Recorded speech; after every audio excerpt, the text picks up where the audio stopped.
Hey, what's going on, everybody, and welcome to Kick Rock's podcast, 2 Drink Minimum. How you doing? This episode, we are talking about a horror movie. On Netflix, there is Fear Street, Part 1, 1994. That's what we're talking about today. Did we like it? Did we hate it? Are we going to watch Part 2? Well, there's only one way to find that out. You're going to have to sit back, have a drink with us, and enjoy.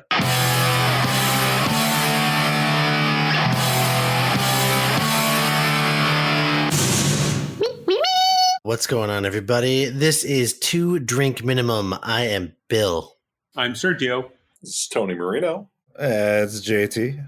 And this is Laura. Well, hello, everybody. Cheers. How you guys doing?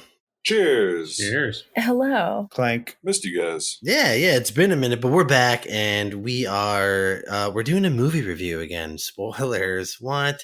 But seriously, spoilers for the movie in the topic of discussion this podcast is Fear Street, 1994. So just part 1. It's a 3-parter, but we are specifically talking about part 1 of this trilogy.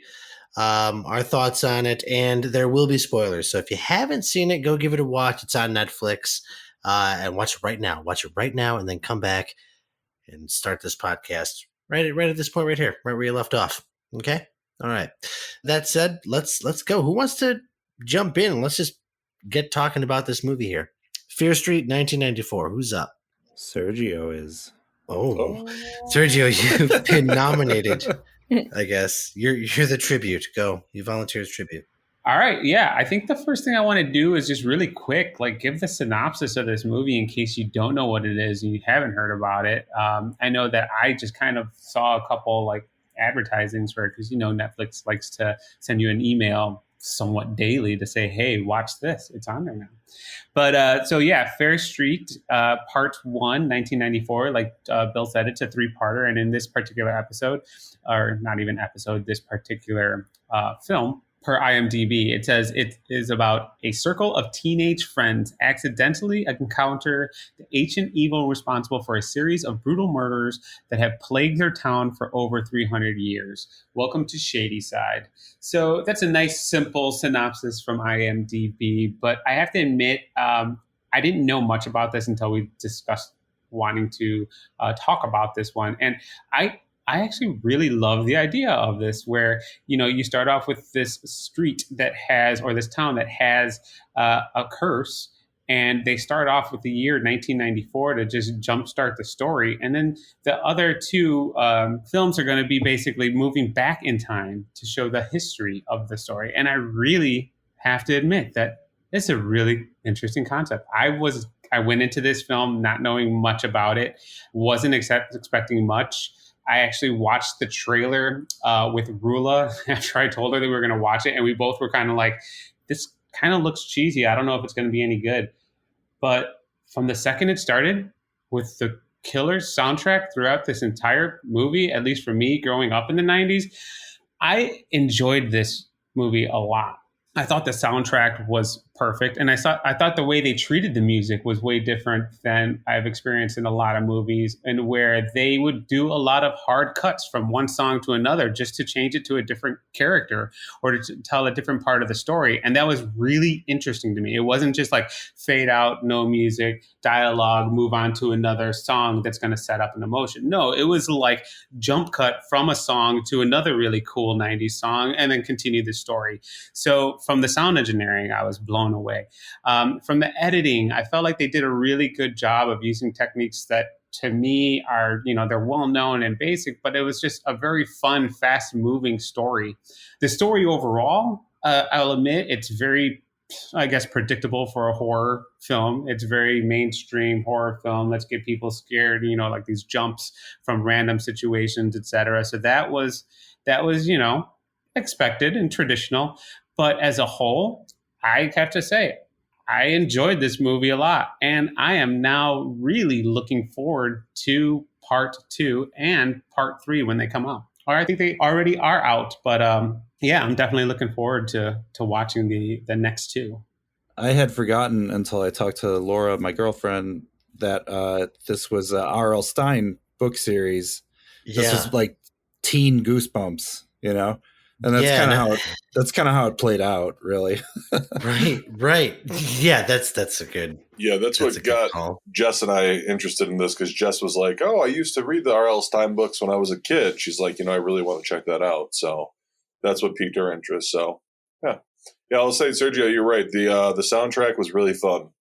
It was cool to hear a lot of those songs that I haven't listened to in a while, and they did use them in a different way, different than usual. So yeah, I dug the music. That's probably what I liked the most about it.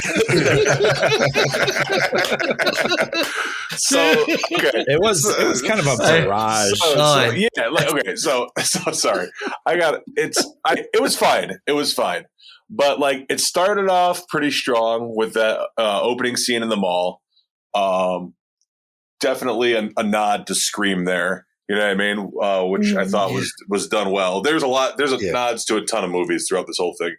Whoever decided to write this and direct this definitely is a fan of, horror movies. But from that point on, it was just kind of a little bit all over the place. I was annoyed at how much the kids from their own school that this happened to, that they didn't care. Like it was like, tonight there's going to be a vigil and blah, blah, blah, blah, blah. And everyone was just kind of like groaning about it. And I'm like, dude, a bunch of your classmates are dead. Like, They were more- like no one cared about it. Like they were more focused on the football game. And I was like, Right. that bothered me to the point where I was like, these kids don't care about anyone. I don't care about these kids anymore. And like, it took me a while to start caring about any of the characters again. Me too, definitely. They were like dragging a mannequin like through the I was like, what? I'm like, who? Through the halls of the school. Yeah, they're dragging the mannequin through. They had a knife in its chest, mocking the girl who just died in the mall with the knife in her chest. It was like, wait, what school is this? No, I know. They had a little bit of that in Scream, but it didn't go that far. Yeah, it was. I was going to say that scene is also a direct homage to Scream. And then, I think Liver Alone is about as it got.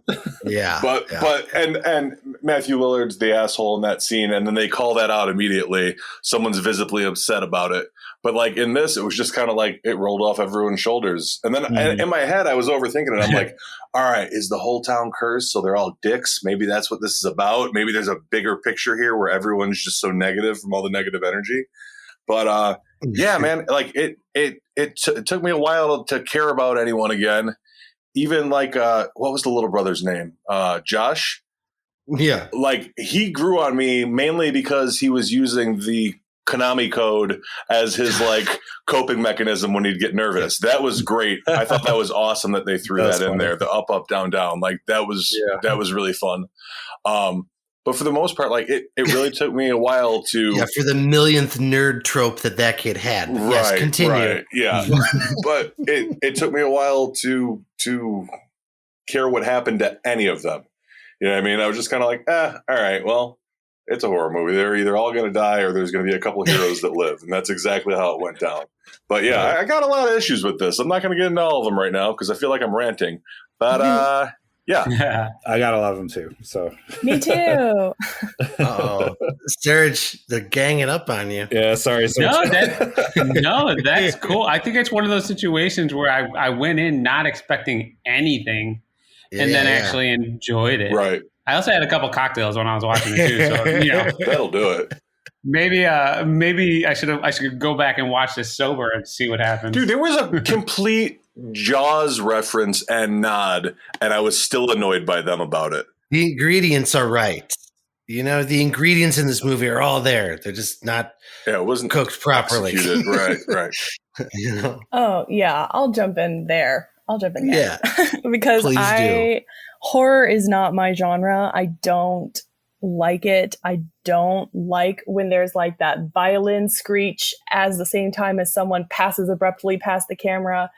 I hate that. I don't do well with stuff like that. And I think that has to do with some anxiety and some PTSD. Like I'll watch murder documentaries all day, but that stuff's not scary to me because they're telling that story in a linear fashion. And there's no like scary soundtrack that's going to be like, but this movie was doing it every about 60 seconds for the first 20 to 30 minutes. And that got really old really quick, where in the beginning I was like, oh God, I don't like this. And then I was just like, really? Again. Oh, yeah, there were a lot of it's coming.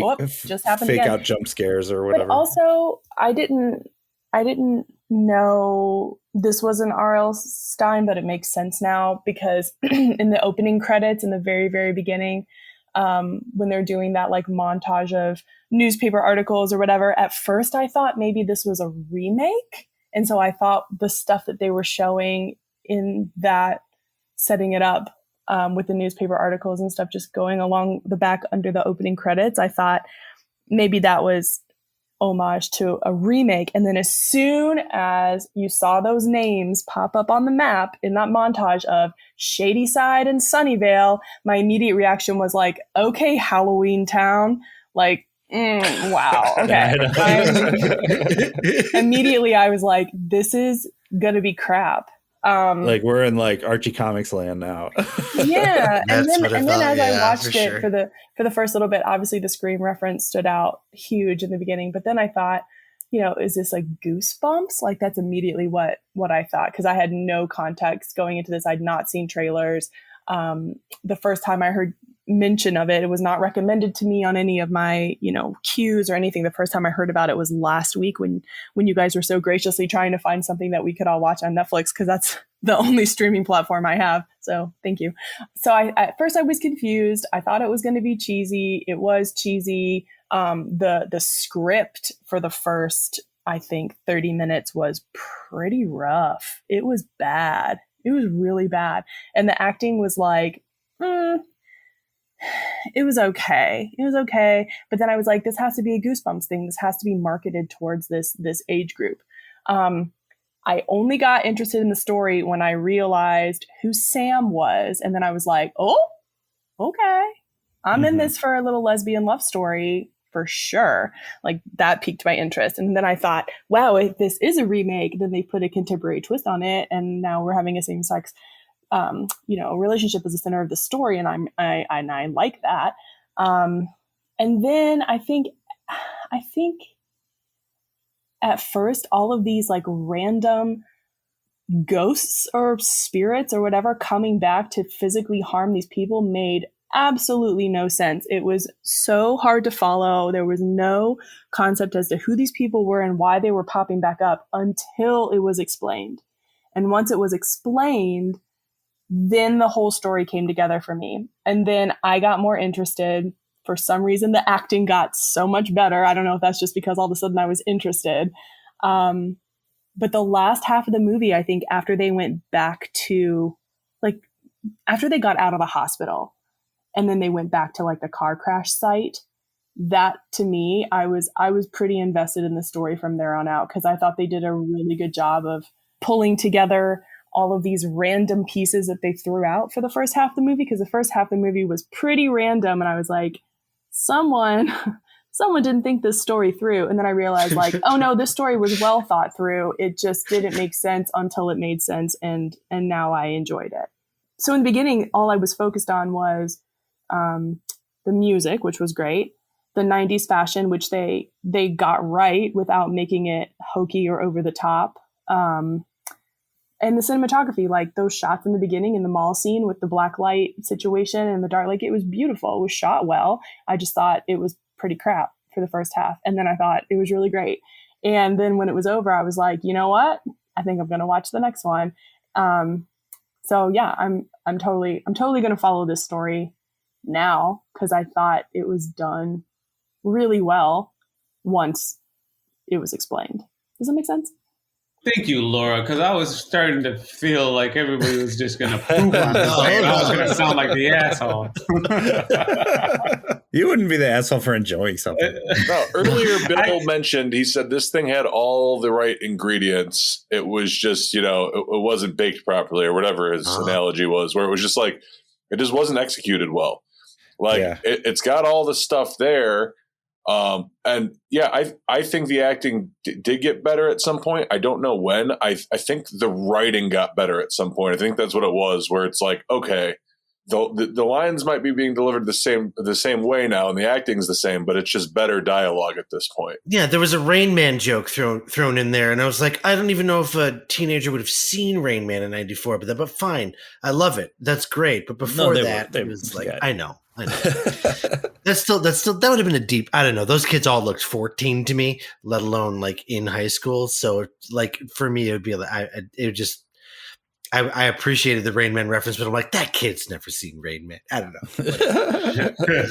I thought the special effects were really, really good too. Like all the blood and all the gore and all of these characters, the dead characters that were back to life, like that was great. The fucking thing with the meat slicer, the bread machine. Oh my god! Yeah, that was the best death throughout the entire thing. Best death in that movie, and honestly, best one I've seen in a while. In a long time. And that could have been done really poorly, and it could have come across as real, high school scene shop, blood and gore. But it was done so well that I was like, all right, legit. Like I like this. Dude, it was only like a few stabs for the whole movie. It could have been like like almost barely R, and then suddenly that happened, and I'm like, oh, we're in like trauma territory now, yeah. And then not like 20 seconds later, you have an axe to the dome. Yeah. I mean, so it's like, and that was good too, but like, you're right. spike. It takes it's a hard spike. That's a great way to put it, because that's exactly what happens. It caught me off guard just for that reason. I guess maybe that's why. And I also effective. didn't think, like, for whatever reason, it for what it's worth, this movie did do the good trick on me, the horror movie trick, where I honestly I didn't think those kids were going to die. Actually, like I thought, I'm like, they're probably going to get out of this. They got the plan. I don't know if I love the plan, but I'm sure it'll work out for them. Right. And I actually, like, it had me fooled. So like when the bread slicer thing happens, I was also like, oh shit. Okay, now they all might die. All right, I'm in again. I don't know why, like, that brought me back, but it did the same for me, man. That's what piqued my interest again, where it's like, all right, everyone's going to live, everyone's going to survive, and then that happened, and it was like, oh no, okay, well, everyone's up for grabs again. Mm-hmm. I said this before, I love it when main characters die, because it's like, all right, cool, you're killing off important people. Now I like this movie even better. Well, the entire time I did not care about that character at all. No, they tried to make her the pushing I'm bad and I don't care about people. People are dead, whatever. And then I like the nerd mistake of hooking up with the nerd in a horror movie, and still I didn't think that she was going to die. At that point, I started to care about them a little bit. I'm like, oh, all right, cool, they're going to make it. And that's exactly when they killed her. That relationship is so... Dude, I also, speaking of the drug dealing stuff, I thought it was funny because like the solution in this movie was drugs. That wasn't what got you killed. That was what saved you. Well, they already tried a firebomb, so where do you go after that? Right. It just be like, they're I love that, like, they come up with the plan. Oh, we just have to kill me in a way that can bring me back. Had the best idea is, well, we'll just give her a lot of drugs. Yeah, give her a lot of drugs. Like, who would have thought, like, setting them up as drug dealers became a plot point? Exactly. I mean? I did laugh out loud. I'm like, that's really their plan. They're gonna. Oh my god! How exactly did they remember the amount of drugs and the order he took them before he OD'd and then? That's why it was so ridiculous to me, and I was laughing. I'm like, of course, this is the answer. Of course, I had medical questions too about the use of that EpiPen, because I thought she would have died. I've only ever seen EpiPens jabbed into the thigh in demonstrations and things like that. And this girl gave her, I think I counted chest, 6 EpiPens. Oh, you counted 6? Straight on the chest, directly over the heart. And I was like, you know what? That if she's not dead now, she probably is already. They do CPR. Yeah, I don't know medically if you can stab 6 EpiPens directly into the heart. Like, you can blame Pulp Fiction for that one. Yeah. Don't listen. Laura, Pulp Fiction's a whole other podcast, and we'll go hard on that because I I hate that movie so passionately. I have a lot to say. We'll talk about this later. Laura, you just mentioned I love that movie, but that doesn't work in real life, like what they did in Pulp Fiction. All right, Laura, you just mentioned medical questions about someone getting stabbed in the chest. Jess at the end of that goes, all right, I'm tired of people getting stabbed in the stomach several times and being able to run around and fight still. What's the deal with that? And you know what? She's got a point. There were so many people that got stabbed with massive knives or drumsticks, and they were still able to function totally fine. Yeah. What's the deal with that? I know there's a little, Hollywood magic going into these to keep it entertaining for us, but come on. Well, Sam, when she was in the hospital after this car wreck where she was like coughing up blood and her nose was bleeding, she had a traumatic head bleed and all this kind of stuff. They cut to her in the hospital room like an hour or two later, seemingly in the timeline of the film, and she's eating this Jello, and then all of a sudden shit goes down in the room, and she's like, she leaps out of bed. She just leaps out of bed over it, hooked up to an IV. Nothing. There's like no scab or bleed or anything on her face or her head at all. She just jumps out of that bed and like leapfrogs over someone and climbs over a desk and is rolling around. Of course, as far as she goes, like I had assumed that was like part of like her being taken over by the witch or whatever. Well, you have to, like that had started pretty early. Yeah. Okay. Yeah, I guess. I don't know. Maybe I thought that's where all the loss of blood and coughing up shit. I thought that was part of her being slowly taken over. Okay. So maybe that's where she got her first shot of epinephrine straight to the chest from the nurse over at the hospital. I've got a question for you guys about her being taken over. So they never explained the nosebleed thing, correct? Or did I miss that? Yeah, I'm not sure. Well, I don't think they thoroughly explained it, but they did. Like, I assumed that it was the nosebleeds were when she touched the bones. Yeah, however, now that I'm backtracking, but also the girl on the bus. Exactly, which they didn't explain, which is annoying. It was like, they passed that spot, I guess, like that was like a supernatural area. Like that is the literal Fear Street because the lady's name is Fear. So that could make sense. The bus passed it and then she passed it. Right. But like so it could have been a change in like the air pressure or something like that if that place is like possessed and haunted and the spirit. Exactly. I don't think you understand how curses work. Excuse me, you're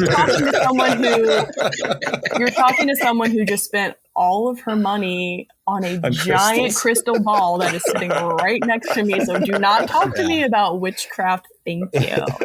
And Tony's been hexed. All right. Tony, is your nose okay? It's tickling a little bit. It's weird. Don't touch any bones. You'll be good. When solstice comes around, you'll be good. Don't you touch that chicken bone. You guys just stabbed me 73 times with an EpiPen. Directly in the heart. And I'll probably be all right. Maybe that's some kind of pagan thing. 6 EpiPens. Maybe that's what it is. You know what? Each of them were counter like you said, the ghosts were kind of confusing coming back, but there were some nods to old horror movies too, like the original Friday the 13th. Mm-hmm. I'm pretty sure the axe dude was a definite nod to that. For Voorhees, and then I don't know if the slasher girl was a nod to anyone or not. She was cool. I liked her. Mm-hmm. And then I want to say that Skullface was basically just Ghostface. You know what I mean? Yeah. Just as far as a little homage to them. I have a question though. Did they ever explain why it was only those 3 out of the like 5 or 6 that they even had flashbacks for, which I guess we'll probably see their stories in the other episode, so maybe that'll be explained. But there were and they're never going to explain why people still refuse to move out of a town that has murder sprees every 12 goddamn years. You look at the history; they kept going back, and it was every freaking dozen years there's a murder spree. What do you think is happening? Get out of the town. 16, not 12, 16. Whatever. Oh my God, that makes sense. Than 16 EpiPens. Connect the dots. My point is, no, Laura, you're not going to get that answer. You will not get that answer. They did all these flashbacks when the guy was like pulling out all the newspaper articles, and he was like, it's this person, and then all of a sudden they show some like kid with a baby face like beating some woman in her bed with a baseball bat and her head's bashed in, and I was like, oh, that guy's Michael coming Myers next. reference, he never probably shows up. So it's only 3. But then when they were drawing, when they were back in the school and they were trying to lead them to her specifically to get them all in the bathroom, you know, they kept drawing these lines of blood with the mop on the floor, and it made, I thought they had like 5 tracks that were like going to this central point that I counted. And so I was like, all right, here come 2 more. There's going to be 5 now. And there were still only the 3. Dude, and same. also, I was expecting the other ones to show up, and I was kind of let down. Obviously, Also, you're right. They're saving them for the next one. Yeah. And I'm Here's sure one thing. maybe something happened to them. Maybe they were able to banish them in previous years, since it's going to backtrack. Or we're going to have to watch and find out. But also, I love the fact that they could leave giant mop trails on an entire school property from her, like, literally slashing her hand and dropping a blood into a mop bucket. And I was like, that was a lot they of swept that saturated whole campus. They swept it. I was wondering if I just glossed over this plot point or something, like, while I was watching it, but like, how come Ice Cream Girl from Stranger Things in the beginning, like, how come she was getting harmed? You know, like, did she also cross Fear Street and dig up bones or something, or like what? Well, no. Here's the thing. They didn't explain that, except that he was possessed by the witch. So I don't know if it happens every 16 years, because they were talking and then the fly flew on him and he said, "What'd you say?" So that's like right as he started to get possessed. Oh. And then he went on his killing spree. So he was like the 16-year person happened. That was his massacre. Oh, all right. It's just weird because it's like through the rest of it, it was like, oh, they only attack the person that, you know. Well, whatever. that's because she disturbed the bones or whatever the hell their reasoning is behind it. Gotcha. Yeah, there's a lot of loose ends that they tried to tie up. Yeah, because that's some serendipity there. Ooh, like there's some kind of... like the sheriff guy, about how he was the kid who I think probably revived the woman that saw the witch the first time. It's happening again. Hey, But hey, hon. That was super subtle. Hon, you know how every 16 years in that town somebody like happens upon some witch bones? Do you want to move there? The taxes are great. Yeah, let's go. Let's move there. Dude, here's another thing. The janitor, who's obviously going to be a sense of comic relief at some point again. What just was straight the racial deal? Profiling. Just straight racial profiling. Why was he arrested? Oh my God, was it something to do with spray paint or graffiti at some point the cop mentioned? It was weird. It was like it was just mentioned for like a brief second. They didn't talk about why he was arrested or not. But then also the kid gave him a paperclip and he just had a business card ready to go. What? There's a lot of convenience happening here. Like, if you're able to pull a business card, the spray paint wasn't explained because the only spray paint reference that was in the entire film was the spray paint that was in like the bathroom in the very beginning when you first meet the other 2 the pill pusher kids. Yeah. And that guy wasn't even the janitor there. He was a janitor at the mall. So yeah, I gotta watch it again. Like it was, the whole, no, I'm not gonna watch it again. Why did I say that out loud? Unless it was just a nod for the 90s. I'm gonna watch that scene again. Yeah. I will say, like, I'm gonna finish watching the trilogy. 1, I think we should talk about it. 2, like, it was still as many problems as that I have with it. Like, they wrapped it up as best as they could. Some of the gore, a lot of the gore was really good. On the bread slicing scene alone, it was worth it, 100%. Yeah.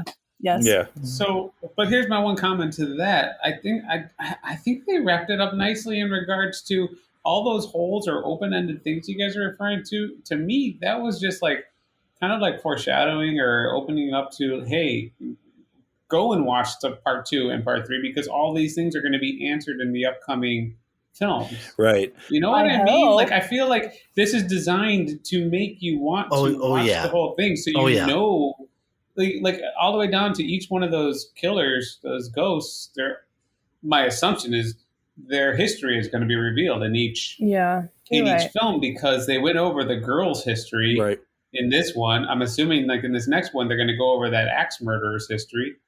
It's just like, to me, that was the I'm not going to use the word genius because no way does this film deserve the term genius. But it's like change of heart. No, I'm excited to watch 2 and 3 because I think they did a good job of just writing it so that you know that there are things that you want answers for, and those answers are going to come when you watch 2 and 3. Right? Does that make sense? Yes, they are. But it's going to backtrack, and it's going to be what's the next one? The 70s. Yeah, 78. And then it goes into the 1600s, I think. So are they going to have little vignettes of present day or back to the 90s to explain how she's going to get her girlfriend's soul back or get the witch out of her? Sure. That's my assumption. I think because so. I think that on the last film, they're going to bring us all the way back. It's going to be one big boomerang with these really smart bookends, and we're going to enjoy it. Or it's just going to suck. It's going to be like how we all felt about The Hobbit, where it's like, oh, if there's 3 movies, we got to watch all 3. And then you watch all 3, and you're like, why did I just waste my fucking life? I only watched the first Hobbit. I skipped 2 and 3. I was like, I'm not doing this ever again. I swore off Peter Jackson after the first Hobbit. But no, it was like, I guess the biggest, I mean, some of the smaller stuff, you know what I mean? Like, like the business card or stuff like that is you could just like write up to Hollywood nonsense. But like the biggest coincidence in the plot for me is that like they just so happen to crash and find the bones just as the killers were starting to be reactivated. You know what I mean? Like within a day. So it's like, there has to be some kind of higher power at work or some kind of curse going on that like people will end up finding those bones or something like that. There definitely is. And I'm going to spoil it for you. I haven't seen it yet, but I'll spoil it for you still when we get there. What do you got? This is totally, this is totally in my mind, Sunnydale. So first of all, it's the Sunnydale devils and the Shadyside witches, right? So it's a little on the nose. Sunnydale is cursing or sacrificing or something. They're doing something to make sure that they prosper and Shadyside suffers. So yeah, Sunnydale, like the mayor and the sheriff are brothers. I don't trust that sheriff. That would be interesting. So I think he had that note. He had that note that said it's happening again. Exactly. That So that's some kind of shady stuff. It's the lady that was that she had babysit that kid for a second. No, it's the lady who saw the witch previously who survived, and then that's the lady she had babysit the little girls for a second. She was super weird. She's like, "Oh, I love the company." Was it the same lady? You know it's going to be her. Yeah. You know it's going to be her. But when they were talking about that, and when they said that she died, they said that a neighborhood boy had revived her with CPR. And so in my mind, I thought the sheriff was the neighborhood boy grown up, and that's why he went and slipped that note through her door that said it's happening again.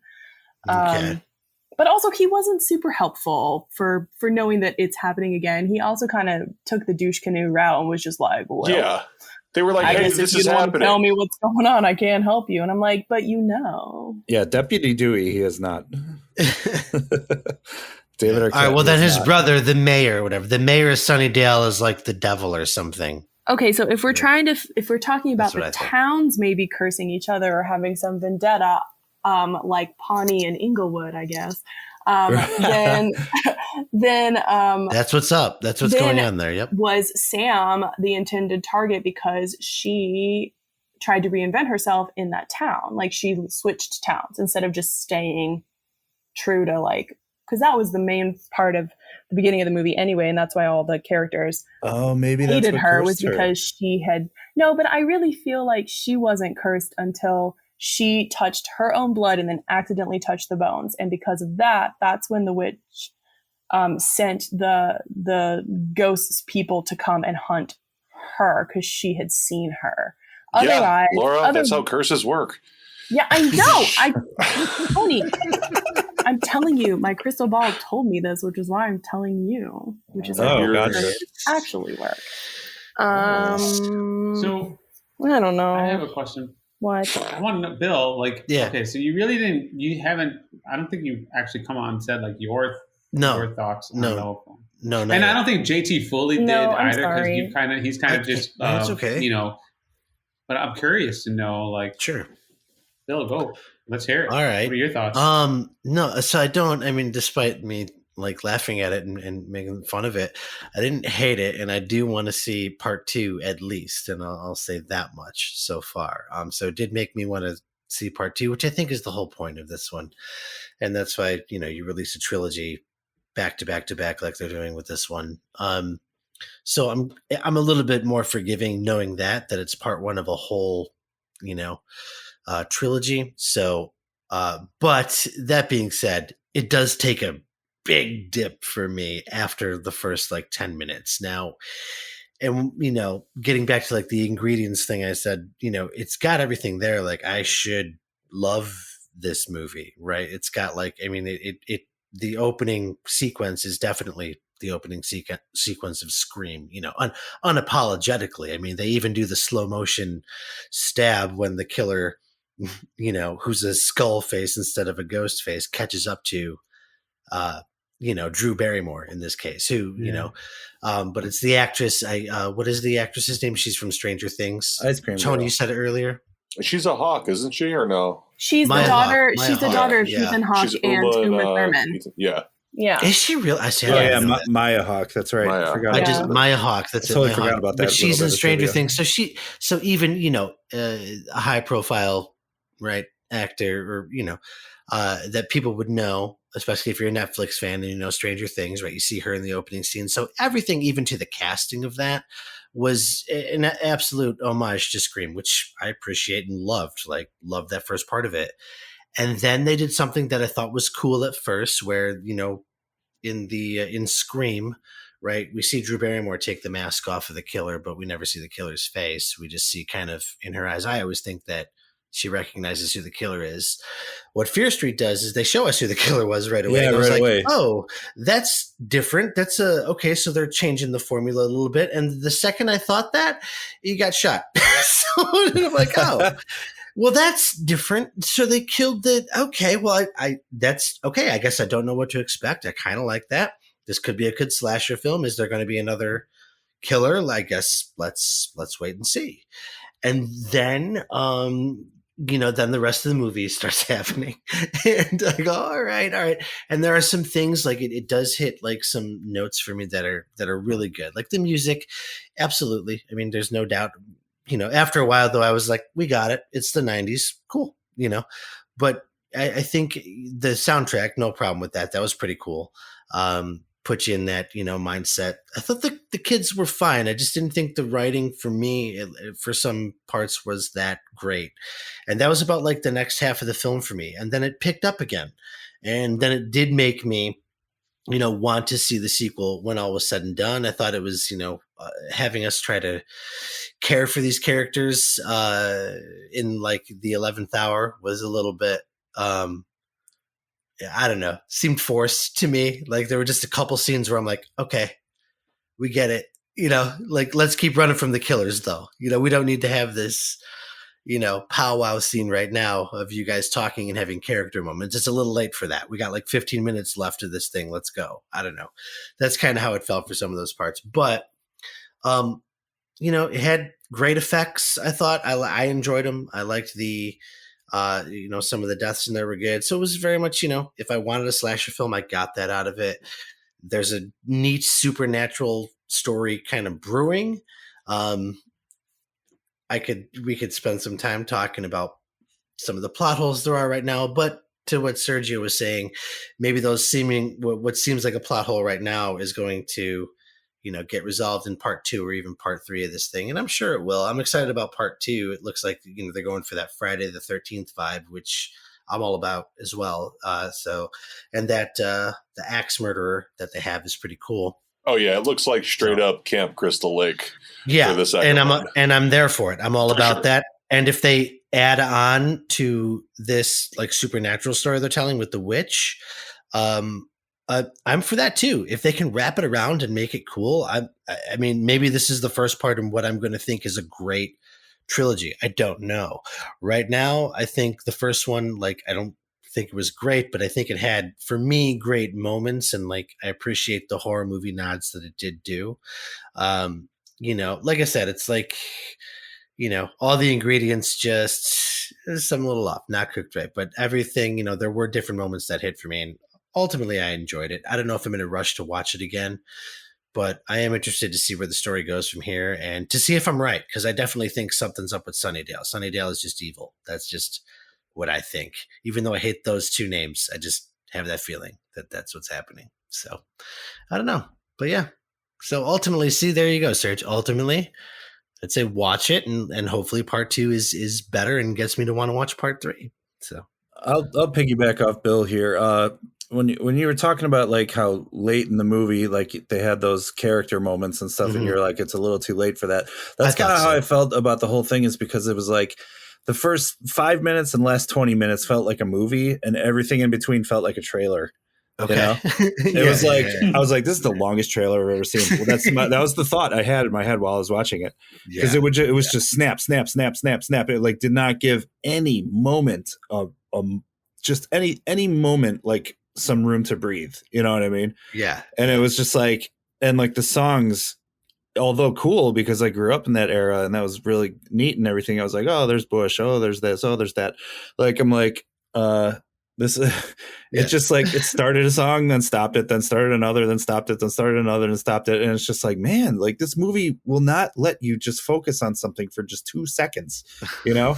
And so it's like you really don't care for the characters, like Tony said, like until towards the end, because like they just race through everything so fast, and like they are kind of mean a little bit, like a few times, you know, and like I don't know, maybe that comes from being 40 and not 16 anymore. But no, like, but yeah, my thing was like at that point, it's just like just go. Like you've already, we know what you are. We know you're a movie. You're at that point. Like, why are we seeing these scenes now? We should have seen these scenes a half hour ago. Yeah, exactly. We should have seen these scenes like in the first act. You know what I mean? Like when we were first getting to know them. But instead, like they just talk in a bathroom for 5 seconds and then just boom, like the next pop song plays and they go on. You know, although points for making the nerd listen to Iron Maiden's Fear in the Dark. That was pretty cool.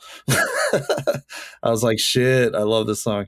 But there were a couple other things that were like little bits of like anachronisms, like reverse anachronisms, where it's like that bothers me in period pieces sometimes. It's like pieces of it felt like the 90s. Of course, the music did or whatever. But like then other times I was like, this feels like now. You know what I mean? I was like, who says ding, ding, ding in the 90s? Nobody said ding, ding, ding in the 90s. That's a now thing. People say that now. And like where it was like the guy was on AOL or whatever, like AOL Instant Messenger didn't start till 1997. But like, and like even if he was in a chat room, it wouldn't be playing those sound effects. And it said like blah, blah, blah is typing. That was not a feature until like the mid 2000s of like anything. You know? Those little things like take me out of it sometimes, where I'm just like, man, come on. Weren't you alive then? You know, I'm so glad I didn't look it up. But I was like, was AOL around? I was like, I was like, whatever. Was there AOL might have been, but not AOL Instant Messenger. Was there a scene where she was on the phone when he was also instant messaging? I can't remember. No, maybe no. I don't think so, because I think I was looking for that. I think I was. How funny is that? Yeah, that's instant bullshit. I thought about it and I was like, wait a second, was she on the phone in the last scene and now he's doing this? It would have been the perfect opportunity for her to pick up the phone and knock him off. Like that would have been like, yes, I get it. 90s, this makes sense. Didn't the woman call her back when the kid was down in the basement? See, maybe it did happen. Yeah. It did happen at the end. There's no way they could afford all that. You're right. That's true. Oh, it did happen at the end. Not, right. Not on a Shady Side salary. You can't. Yeah, because she came out of the bedroom because she heard the doorbell ring, and then the kid was like, "Oh, I ordered pizza." He took a piece of pizza. He went downstairs to get on the computer. That's when the phone rang, I think. Good call. Okay. Yeah. All right. Damn, y'all. Yeah. I just that kid is nothing against that actor, but that actor looked 12 and it annoyed me through the entire movie. He did, but and, also even the other kids looked like they were like 24. Yeah, and they're like flirting, and the one was like, that's a long-standing tradition to cast 20-year-olds to play 15-year-olds or whatever. And I was like, Josh, man, don't get with her. She's a druggie, man. Don't I know you like her. Go for it, dude. Now's your chance. He was 12. It was disturbing. I didn't like it. Yeah. It was like sometimes when stuff goes for period period pieces or whatever, like it doesn't, sometimes when it misses, it kind of like mildly annoys me, I guess. Like Stranger Things and Super 8 like really nailed the 80s to the point where you felt like you were on like shitty brown carpet watching it on a box TV and some wooden casing. But like, and like even WandaVision recently like did a great job of emulating every sitcom style down to the editing style and the everything from like the every sitcom era it was in, even like the Malcolm in the Middle, like late 90s, early 2000s style portion of that show. I was like, oh my God, they got like every tiny detail of what a sitcom was like down then. So it's like, I appreciate it extra hard when like when somebody really knows what they're doing with period stuff. But in this one, it just felt like half 90s, half now. You know what I mean? Like it was just a little, I don't know. That's that extra Marvel money though. Like I just heard an interview where they had during the the Dick Van Dyke show style, when they were in that part of Wanda, the crew was all in time period garb as well. Oh my God. Which and they had a live studio audience there in it as well. So it was like literally they felt like they were on the set. That's awesome. So I mean, if you go into that much detail, that's what that's what you're going to get. You're going to pay for it. Whereas this is like, I remember like watching like The Wedding Singer in the late 90s, and that was supposed to take place in the 80s. I'm like, no, this just looks like the late 90s.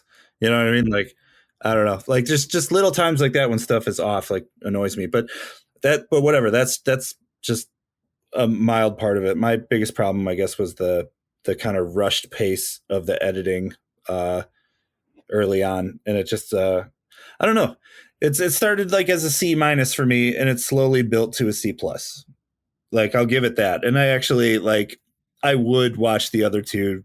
I almost feel like I'm a hostage now, like, but like, there's plenty of times where you don't even want to be a hostage. You just want to quit. So I don't know. It speaks to its okayness or its like mild goodness that I would stick around for the other two just to see what's up. I don't know.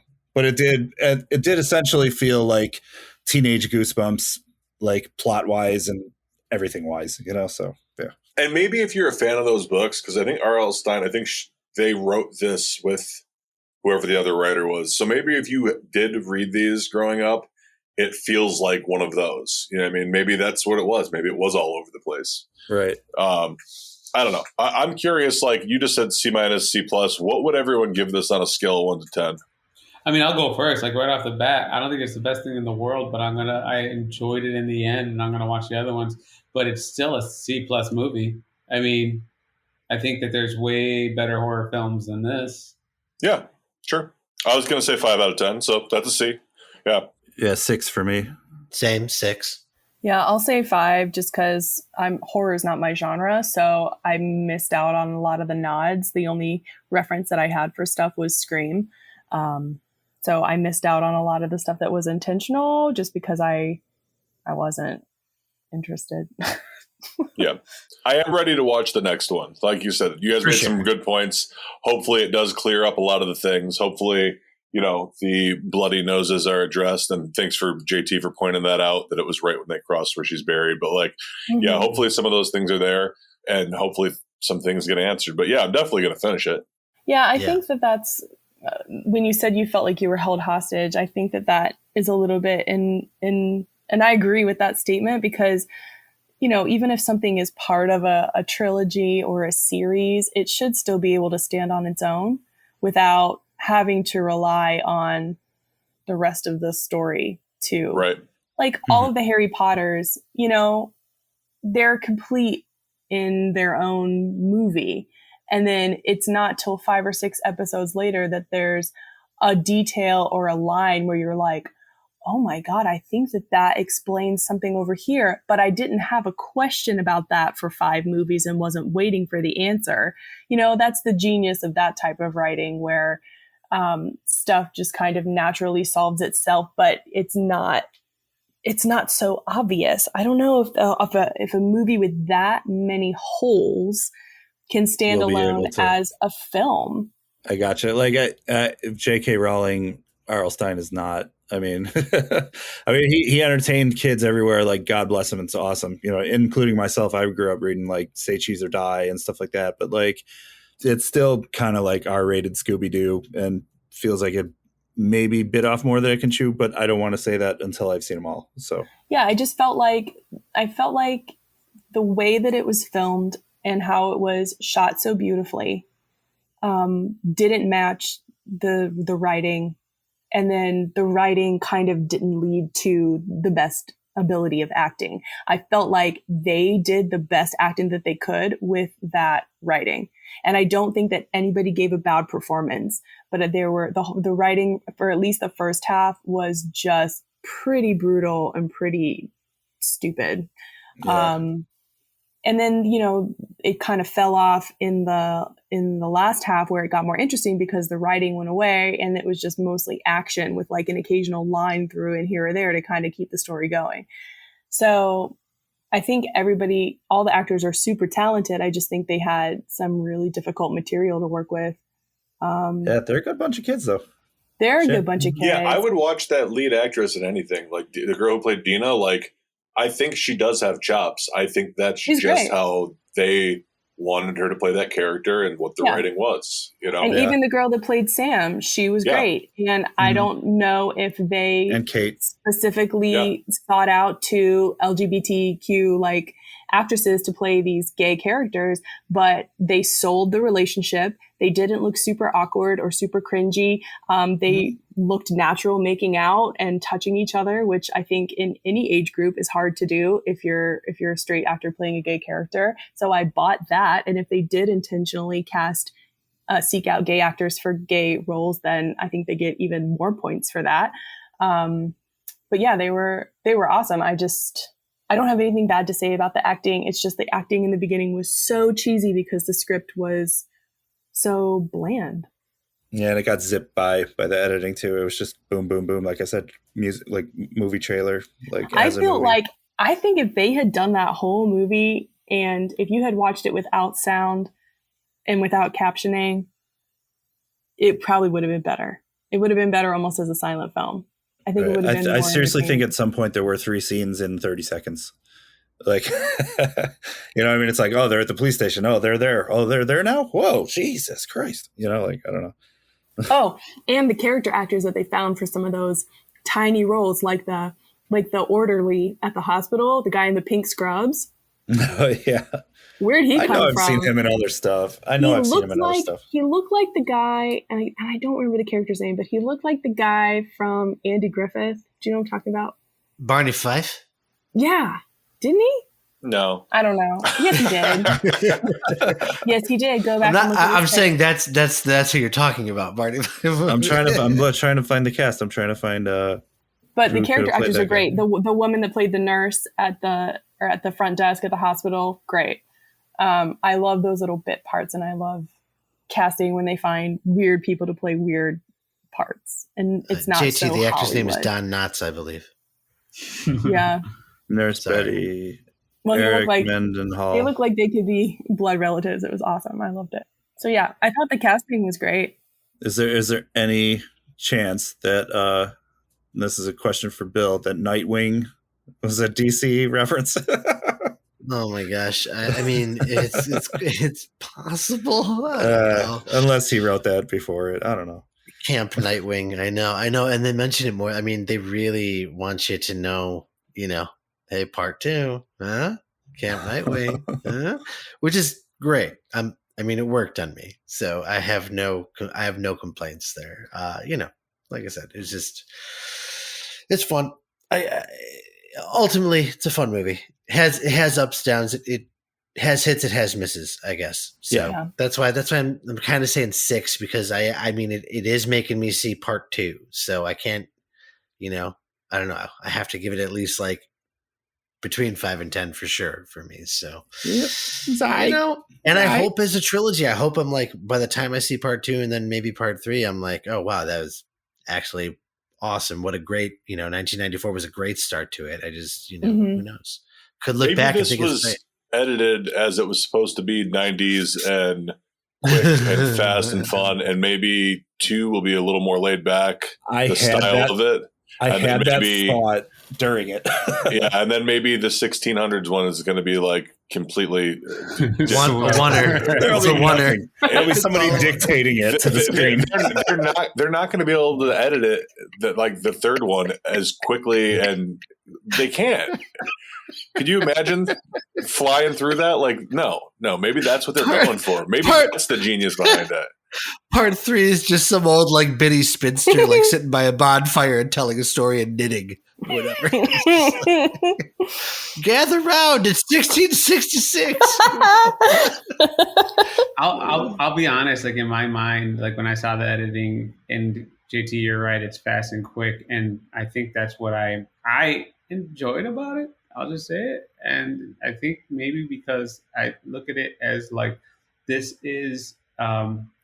We're not the audience for this. Exactly. That's a huge point. This is teenagers that they're focusing on. Yeah. This is the TikTok watchers and people who are scrolling fast through their phones and wanting shit to happen. Yeah, they should have just straight up jump cuts in there.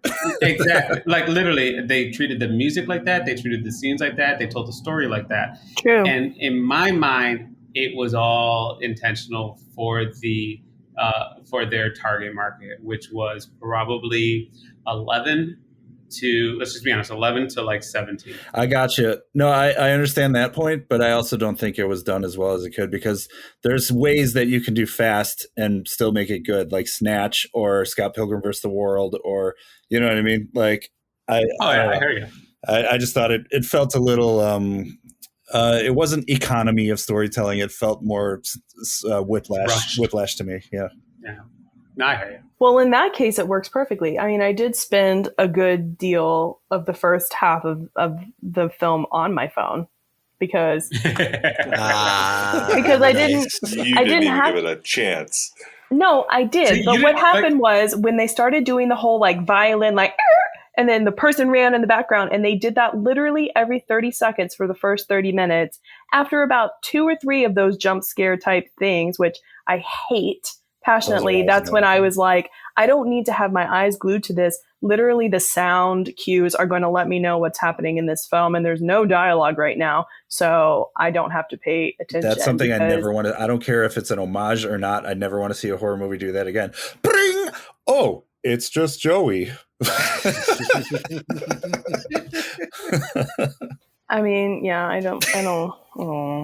Whatever. It's fine. It's not bad. I think we're analyzing it very critically, like we do, and like we have the right to do, and like anyone has the right to do. But I think, if you're for that intended target market and that age group, which I think 11 is a little young, based on the kids that I know that are currently 11, I don't think that they could handle something quite that realistically gory and be okay with it. I didn't say that they're supposed to be watching it. Yeah, but they are watching it. You know what I mean?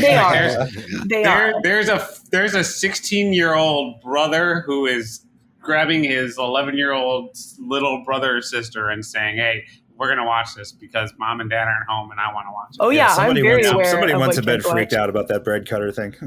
Yeah, but also now our bread cutter's that big. Now I, as a 40-year-old woman, have to do the thing that I hate the most, which is go stand in the bathroom mirror and brush my teeth after watching a horror film. And the whole time I have my eyes on the shower.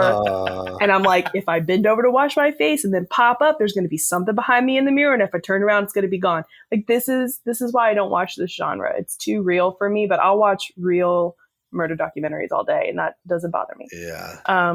But if there's something that like passes by someone in a mirror and they don't see it, I will stay up for 3 nights because I refuse to go to the bathroom to wash my face or brush my teeth because I'm scared that's going to happen. I should see a therapist for a lot of reasons. We should end it right there. That is the perfect ending. They never saw Laura again. Yeah, right. Does anybody have anything else to add about Fear Street 1994? Nah, I'm all good. No, but I'm going to change my 5. I'm going to give it at least a 6. That's fine. All right. I'm going to officially give it a number and say 7 because I might as well, since I'm the only one who seems to like appreciate and kind of enjoyed it. You know.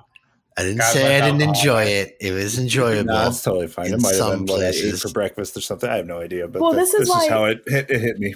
But this is why it's fun to talk about this stuff with you guys, is because everyone looks at this completely different and everyone focuses on different elements of filmmaking. And this is why we make a really good team with the stuff that we do together as well. Mm-hmm. Yay. All right. Awesome. Well, in that case, that'll wrap it up.